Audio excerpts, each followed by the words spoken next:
Leto je obdobím oddychu. Mnohí z nás na chvíľu vypnú a prestanú sledovať aj verejné dianie. Je to prirodzené. Rozhodnutia, ktoré ovplyvňujú budúcnosť Popradu, si však letnú prestávku nedávajú. O niekoľko mesiacov nás čakajú komunálne voľby. Nebudú len o tom, kto sa stane primátorom alebo poslancom. Budú o tom, akým mestom bude Poprad v nasledujúcich rokoch. Práve preto vznikol tento podcast. Nechceme prinášať osobné útoky ani politické divadlo. Chceme hovoriť o faktoch, pripomenúť si dôležité rozhodnutia, kauzy, úspechy aj chyby, ktoré formovali naše mesto. Nie preto, aby sme sa vracali do minulosti, ale preto, že bez poznania minulosti sa nedá zodpovedne rozhodovať o budúcnosti. Viac ako 20 ročia je s vedením Popradu spojené meno Anton Danko. Za ten čas vzniklo množstvo rozhodnutí, ktoré si podľa nás zaslúžia otvorenú verejnú diskusiu. Niektoré boli správne, iné kontroverzné a ďalšie podľa nás mesto skôr zabrzdili, ako posunuli dopredu. O tom všetkom sa budeme rozprávať vecne, s rešpektom a opretí o fakty. Naším cieľom nie je hovoriť vám, koho máte voliť. Chceme, aby ste mali dostatok informácií a mohli sa rozhodnúť sami, pretože budúcnosť mesta závisí od ľudí, ktorým na ňom záleží. Aj my sme sa rozhodli vstúpiť do tohto volebného zápasu. Nie proti niekomu, ale za Poprad. Počas celého leta vám budeme prinášať rozhovory, fakty a príbehy, ktoré by nemali zapadnúť prachom. Vítajte pri podcaste Stále sme to my. Vítajte v ďalšom dieli podcastu Stále sme to my. V minulých dieloch sme veľa hovorili o vízii mesta, hovorili sme o tom, čo nás trápi, aké problémy toto mesto zažíva. Hovorili sme o každodennosti, hovorili sme o jeho histórii. V dnešnom dieli možno viac pohovoríme práve o tom, ako riešiť tieto problémy a tie všeobecné problémy, ktoré mesto má, ktoré zažívajú všetky slovenské mestá. To je predovšetkým bývanie, doprava, to je oblasť sociálnych služieb, školstva, správy majetku a všetko, čo s týmto súvisí. Dnes sú mojimi hostiami Ferko Majerský, tak ako v predchádzajúcich dieloch, ale máme tu dnes aj nového hostia a tým je Slavomír Božoň. Dovolite, ho krátko predstavím. Mojím ďalším hostom je Slavomír Božoň. Je stavebným inžinierom a patrí medzi najskúsenejších komunálnych politikov v Poprade. Ako poslanec mestského zastupiteľstva pôsobí už niekoľko volebných období a dlhodobo sa venuje témam dopravy, územného plánovania, výstavby a rozvoja mestskej infraštruktúry. Bol pri mnohých strategických rozhodnutiach, ktoré ovplyvnili dnešnú podobu mesta, zároveň patrí medzi ľudí, ktorí presadzovali riešenia smerujúce k dlhodobému rozvoju Popradu. Je spoluautorom myšlienky južného obchvatu mesta a dlhodobo upozorňuje na potrebu systematického plánovania dopravy, parkovania a verejného priestoru. V tíme Srdcom pre Poprad zastrešuje oblasť dopravy a rozvoja mesta. Som rád, že prijal naše pozvanie, pretože jeho odborné skúsenosti a aj dlhoročná práca v samospráve môžu priniesť cenný pohľad na rozhodnutia, ktoré formovali Poprad. Slavo, toto je také stručné predstavenie, ty máš za sebou toho veľa viac, že si človek, ktorý má rád kultúru, ktorý má rád šport, ktorý veľa času trávi v prírode a presne tento pohľad, táto tvoja sloboda sa prejavuje aj v uvažovaní o tomto meste. Ako sa díváš dneska ty na Poprad?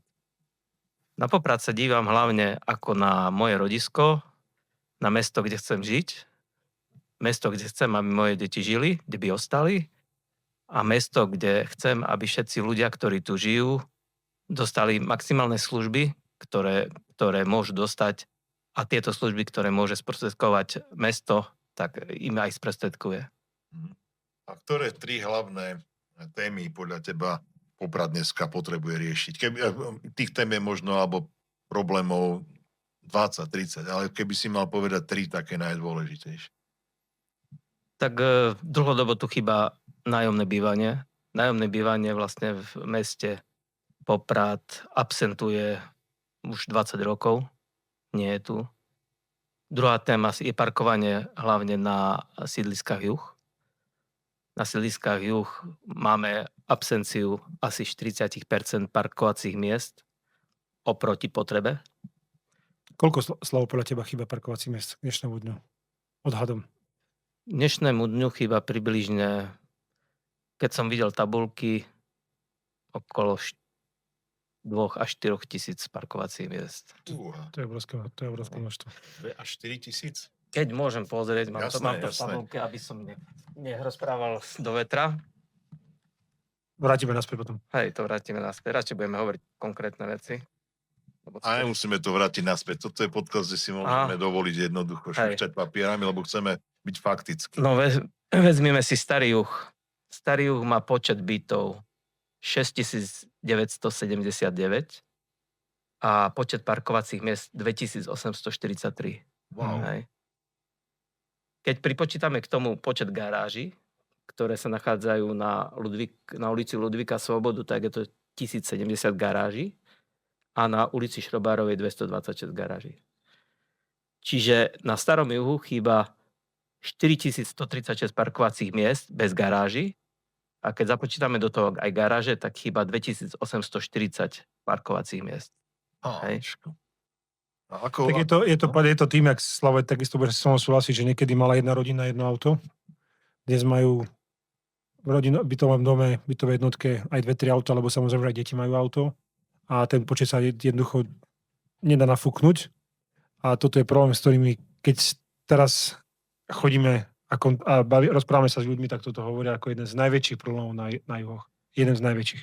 Proste večer už máte problém s parkovaním a tie parkovacie domy, ktoré vyrástli za posledné 4 až 8 rokov, tak jednoducho nestačia. Veď väčšina z nich aj tak nahradila len tie staré miesta, ktoré tam boli a nič nové sa nevybudovalo, možno pár miest. A to sú obrovské čísla, ktoré hovoria, že tá parkovacia politika je obrovský problém v našom meste. No, spomenul si parkovaciu politiku, ale priznám sa, že ja by som, že nebadám, že by tu nejaká bola parkovacia politika. Ja si pamätám, že bola slúbená a vznikla aj komisia, ktorá mala túto problematiku riešiť. Slavo, ty si bol jej členom. Ako to dopadlo? Aj obaja ste boli členom. Áno. Tak naposledy sme sa stretli v roku 2024. Odvtedy vlastne nebolo žiadne stretnutie.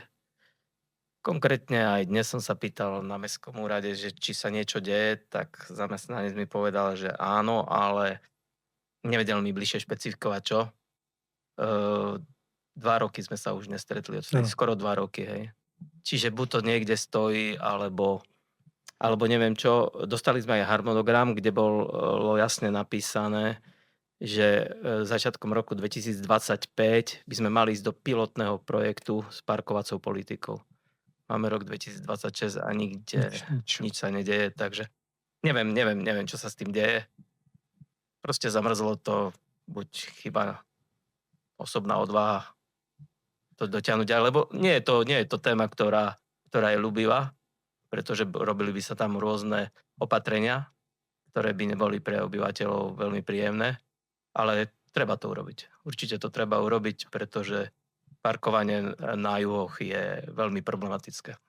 Ja som osobne videl zavádzanie parkovacej politiky vo viacerých mestách. Väčšinou to primátori zvyknú robiť hneď v prvom roku, keď sú zvolení, lebo naozaj je to ťažká téma. A ja spomeniem príklad, už nie Trenčína, lebo ale tento už má zavedené a funguje to šťastie veľmi dobre. Ale spomeniem príklad Dubnice nad Váhom. Mm-hmm. Tam mal pán primátor naozaj obrovskú odvahu, keď do toho šiel. Tam boli protesty, to hejtovali ho, ale on ich presvedčil. On urobil jednoducho v starých zástavbách, kde bolo 10 divokých parkovacích miest, na trávniku, kade-tade, na obrúdníkoch, na chodníkoch, robil 3. Znamená, že tam sa to zúžilo. Tie protesty boli veľké. Tam to jednoducho fakt to mesto burácalo, ale dokázali to ako keby ustať a verím, že aj dokážu, lebo tá parkovacia politika je zvyčajne postavená na niekoľkých princípoch. Však vy ste v tej komisii boli a určite ste o tom diskutovali, že veľa bytov má aj 2-3 auta v jednej domácnosti. A toto je naozaj problém, ale keď je to zadarmo. To je tá základná otázka, že parkovanie zadarmo nemôže byť služba už dneska adekvátna, lebo to, čo je zadarmo, sa vypomstí 10-násobne. Znamená, keď sa dneska za prvé auto iba registruje za 1 euro, tak druhé už musí byť za 100, tretie za 500. A toto, keď sa udialo v niektorých mestách, tak došlo k tomu, že časť ľudí začala tie auta jednoducho parkovať inde. Alebo si ich často dali do vlastných garáží, ktoré mali možno pár 100 metrov vzdialené. To sa stalo aj v mestských častiach, keď zaviedli parkovacú politiku a spoplatnili ulice, tak jednoducho ľudia otvorili brány a dali si ich do dvora. tam, kde by tie auta mali byť, aby nezavadali na uliciach. Takže takýchto príkladov v rámci Slovenska máme veľa, ale mňa teraz zaujíma, ako to prebiehalo v tej našej komisii pre parkovanie. Mali ste dostatok čísel, dát a prečo to v podstate zastalo? Ako data boli, veď to zberané, veď aj tu ich máš, že vieme, koľko parkovacích miest by malo byť veci, ale to je to, čo presne hovoríš ty, že tých parkovacích miest je naozaj veľmi málo. V meste je veľmi málo a hlavne na juhoch. A pridal by som k tomu aj Sídlisko-Západ, ktoré má s tým takisto obrovský problém. A to sú, lebo v rodinných domoch si ľudia budovali parkovacie miesta sami. Hej? Tak sami si museli zaplatiť. A tu sme vybudovali 2 parkovacie domy, ktoré vlastne nahradili len nejaké staré miesta. A podľa mňa tá parkovacia politika bude musieť byť riešená aj tak, že jednoducho za druhé a tretie auto si jednoducho ľudia budú musieť zaplatiť. To jednoducho nebude môcť fungovať. A ja by som bol ešte prísnejší v niektorých veciach, že ľudia, ktorí nemajú trvalý pobyt v meste, by si mali za parkovacie miesto určite zaplatiť. Tak by sme dokázali podľa mňa do mesta dostať ďalších ľudí, ktorí by to mali zadarmo, lebo je tu podľa mňa veľmi veľa ľudí, ktorí tu trvalý pobyt nemá a funguje tu v meste. Podľa mňa ich tu je dosť. Čím by sme zase zvýšili, čo ja hovorím, by sa nám možno podarilo zvýšiť počet obyvateľov v meste, čo nám chýba, lebo tie 2000, o ktorých teraz sme prišli, to je ročný výpadok skoro 2 milióny na podielových daniach. To je 1,6 km cesty, to je cyklochodník, ktorý sa mohli dobudovať, to sú ďalšie veci, alebo parkovací dom za tie peniaze mohli budovať, ktoré chýbajú každoročne odkedy sme poslanci, vlastne to už je teraz 3. rok, to je 6 miliónov, bude 4., takže 8 miliónov eur sa prichádzame kvôli tomu, že máme menej obyvateľov a to sú peniaze, ktoré mohli byť investované zase ďalej v meste v infraštruktúre. Takže preto hovorím, že to bude ďalší krok a firemné auta by vôbec nemali parkovať pred domami. Jednoducho bude treba vybudovať zachytné parkoviska, kde tie auta pôjdu, lebo potom blokujú tým ľuďom, ktorí tu bývajú, žijú, lebo naozaj tu veľmi veľa ľudí má aj firemné auta a tie by nemali parkovať, lebo neplatia ani dane, lebo sú to väčšinou firmy, ktoré sú registrované mimo okresu Poprad dokonca, aj tie dane tu ani z tých firm dokonca nejdú, lebo sú to firmy väčšinou bratislavské alebo nejak tak. Čiže to všetko nám vlastne unikajú nám stavať peniaze, ktoré jednoducho mohli by sme investovať do infraštruktúry. Čiže bude to ťažká téma, ale je potrebné, aby sme s tým urobili poriadok, lebo večer tí ľudia jednoducho parkujú tade. Máš odvahu ísť do toho?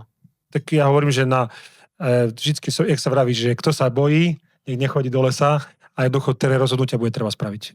A nie kvôli tomu, že teraz máme niekoho tu karať, ale aby sme s tom robili poriadok. Jednoducho poriadok musí byť. Tak ako ja hovorím, robíme takú ťažkú tému poplatkov v zdravotníctve a veľa ľudí povie, že či na to máte odvahu, no ja si myslím, že tú odvahu treba mať, lebo jednoducho treba robiť niekedy aj rozhodnutia, ktoré niekoho bolia, ale donesú poriadok do systému, lebo nie je nič horšie, keď tu je chaos. Lebo toto, čo teraz je, to je chaos, lebo sťažujú sa ľudia v centre, ktorí napríklad im parkujú napríklad dole, pri dome služieb. Tam častokrát parkujú ľudia, ktorí tam nebývajú, blokujú ľuďom, ktorí tam bývajú, ktorí tam majú parkovacie miesta, proste so všetkým. Lebo tým, že nemáme parkovaciu politiku, tak to funguje tak chaoticky. Určite súhlasím s tebou, ako bude to ťažká téma, ale osobne takisto mám chuť a odvahu do toho ísť, pretože tento poriadok, ktorý sa do toho vnesie, nám pomôže. Dám príklad, ktorý sme riešili ešte v období primátorovania Jozefa Švagerka. Vtedy sme vytesnili z juhov všetky dodávky auta dlhšia 5,1 metra. Stalo nás to pol roka nejakého úsilia, nejakých vybavovačiek s okresným dopravným inšpektorátom, s našim stavebným úradom. Nakoniec sme to dosiahli a v podstate za nulové náklady sme dostali cca 300 parkovacích miest, ktoré mohli využívať obyvateľia. To boli najlacnejšie parkovacie miesta, ktoré sa v tomto meste podarilo získať. Áno. Lebo tam boli náklady iba na tie dopravné značky a to značenie. Ja si na to veľmi dobre pamätám a viem, že sa veľmi vtedy sťažovali tí majitelia tých dodávok, že on má prihlásenú firmu v byte a že on jednoducho musí ako keby parkovať v mieste sídla firmy. A vyložené som sa ich vtedy pýtal, že keby vlastnili, ja neviem, traktor, alebo že by vlastnil nejaký bager, že kamión, že by ho parkoval na sídlisku, jednoducho nie. A zaakceptovalo sa to vtedy a zrazu tie dodávky na tom sídlisku nie sú a 300 parkovacích miest do plusu. No ale chýba nám ich okolo 1000. Áno. Toto ja vidím ako problém. A to som nedokončil, to bol len starý juh. No A keď sa dostaneme k Novému juhu, chvíľočka strpenia, niekde to tu mám. Tuto je. Takže na Novom juhu máme počet bytov 3825 a parkovacích miest 2099. Čiže tiež je tam rozdiel 1726 parkovacích miest. Hej.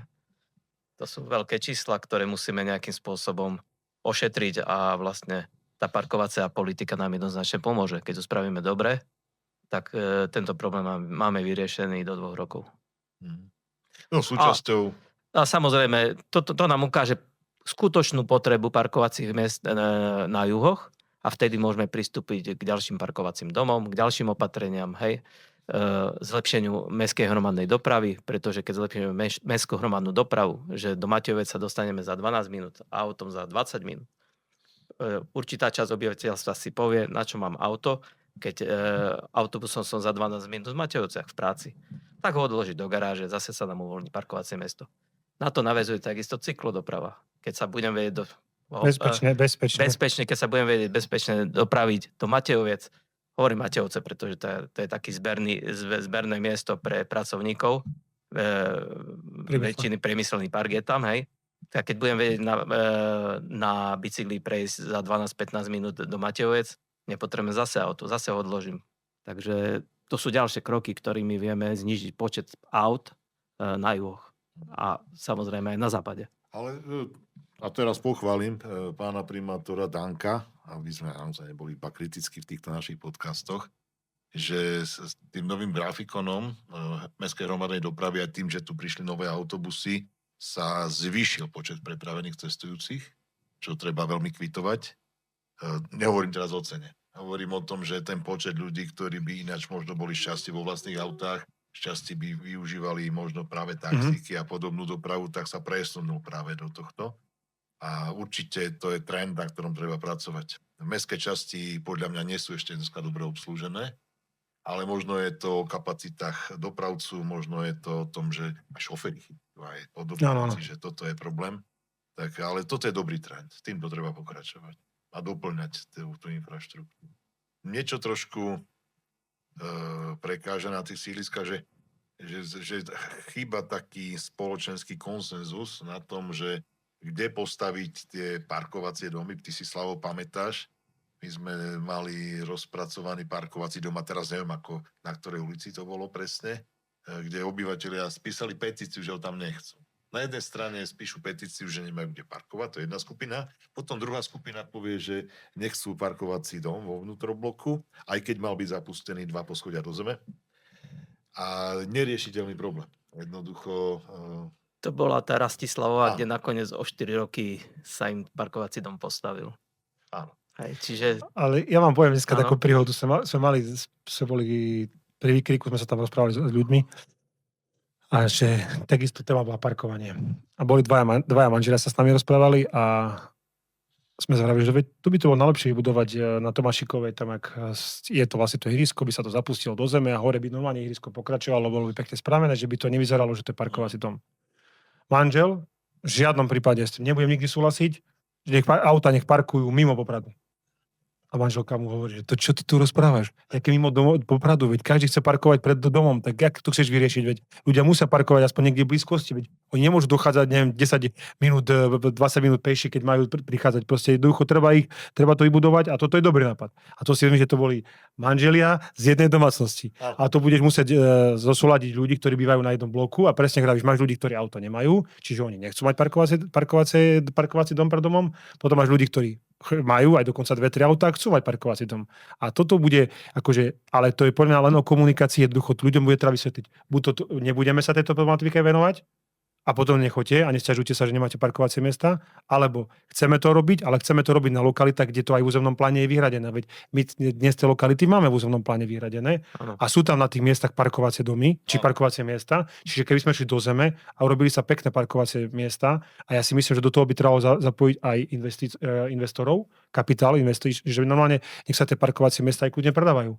Ja myslím, že povedať, že to už nebude zadarmo. To už nebude zadarmo, to si ľudia jednoducho budú musieť kúpiť a ja si myslím, že sa nájdú ľudia, ktorí si povedia, že ja chcem mať buď garážové státie alebo miesto a zaplatím si za to. Hej, lebo aj to je cesta možno. Je to cesta. A druhá bude samozrejme to, čo budeme budovať ako mesto my. Akorát tu mám trošku maličkú výhradu. Pokiaľ bude to parkovacie miesto predajné, malo by byť viazané na byt v danom okolí. súhlasím. Aby tam nemal parkovacie miesto niekto zo západu na juhu. Pretože tým pádom ochudobneme tých obyvateľov tej miestnej časti o to parkovacie miesto. Takže jednoznačne nejakým systémom vlastne vymyslieť. To je o tom nájsť finančný model, ktorý by bol udržateľný. Znamená, že dlhodobo prenajímať si parkovacie Alebo miesto. aj to môže byť presne tak. A Ešte lepšie. Že má kde zaparkovať, Určite. ale stále ten parkovací dom vlastní jeden silný subjekt, znamená všetky budúce opravy a všetko. My teraz máme na sídlisku 2 veľké parkovacie domy a ja viem, a to som už aj vtedy, keď sme to schváľovali v zastupiteľstve, tak sme kritizovali, že nemajú strechu. Áno. Že v zime tam vidno 6 chlapov, neviem, či z mestskej firmy alebo z Brandnera, ktorí tam čistia sneh. A stačilo by tá strecha. Áno. A za mňa by tam mala byť strecha, fotovoltika a práve tú fotovoltiku využívať aj na nabíjanie elektroaut, ktoré sú dneska čím ďalej tým viac populárne. A toto je vážna výhrada, lebo tá sa týka zdravia. Teraz ten vnútroblok, presne aká tam je ulica oproti Lidlu. Áno, Bajkalka. Tam je parkovací dom, ktorý je úplne v dotyku s detským ihriskom, alebo veľmi blízko. Áno. A chýba tam za mňa izolačná zeleň, alebo tak konštruovaný dom, aby tie exhalaty z tých aut nešli jednoducho do toho ihriska. Lebo toto je nebezpečné. Mikročastice, na to zomiera v Európe naozaj veľa ľudí. A toto jednoducho sa nerieši. To znamená, že aj keď ho niekde máme postaviť, tak treba mať jednoducho ten koncept širší. Keď sa niečo plánuje. Ale hovorím, že veľa riešení, hovorím, že niektoré mesta to už spustili, už to majú spustené, majú vychytané muchy a ja hovorím, že treba sa len s tými ľuďmi, ktorí to riešili v tých daných mestách rozprávať. Veď tých miest je dosť už, ktoré majú parkovaciu politiku vyriešenú a s čím sa podľa mňa borili. A toto je cesta, ktorou sa musíme ubrať, lebo ten problém bude ešte horšie. A my to jednoducho už budeme musieť vyriešiť, lebo... Ja môžem povedať, ako to plánujeme, keďže robím aj konzultanta v jednom veľkom projekte pre mesto Kežmarok. A Kežmarok sa rozhodol, že zruší všetky rampy, čo sa týka parkovísk. Všade budú inteligentné kamery, znamená odčíta ešpezetku, systém preverí, že či tento človek má trvalý pobyt v Kežmarku, ak má trvalý pobyt v Kežmarku, je to rezident buď má zaplatenú mestské parkovanie, alebo má istú zľavu, tá politika sa musí určiť. A oni tento kamerový systém, už to sa podarí už v priebehu 1 roka, budú mať na všetkých parkoviskách v meste, aj na tých sídliskách. Znamená, budú mať absolútne presný pohyb, že do sídliska prišli autá, ktoré nemajú trvalý pobyt tam, ktoré nie sú rezidenti, to znamená, nebudú tam rampy, lebo tie rampy sú istou prekážkou, ale budú tam jednoducho iba kamery, a tie budú vedieť dávať spätný alert polícii mestskej. Prišlo tam niekoľko aut, parkujú tam, ja neviem, 5-6 hodín, pravdepodobne dochádza k tomu, že nemajú záplatne. A aj samotné automaty na parkovanie budú nahradené QR-kódmi a bude sa platiť cez QR-kódy. Aby sa čo najviac zjednodušilo celý ten proces a aby sa čo najviac využili zariadenia, ktoré má dneska každý vo vrecku, to sú mobilné telefóny. Tie prakticky nepoužívame na to, aby sme s nimi riešili nejaké mestské služby. Jasné. A toto sú tie smart riešenia, ktoré už viaceré slovenské mesta, vrátane Kežmarku, implementujú, pracujú s dátami a takto ja si predstavujem moderné mesto. A to už dneska, jak presne Ravi, že už vymyslené. A toto tu nám treba len prekopírovať, preniesť a vykomunikovať. Ja si myslím, že to je cesta, ktorá môže len pomôcť. Hej. To je odvaha. Lebo toto odvaha, hej.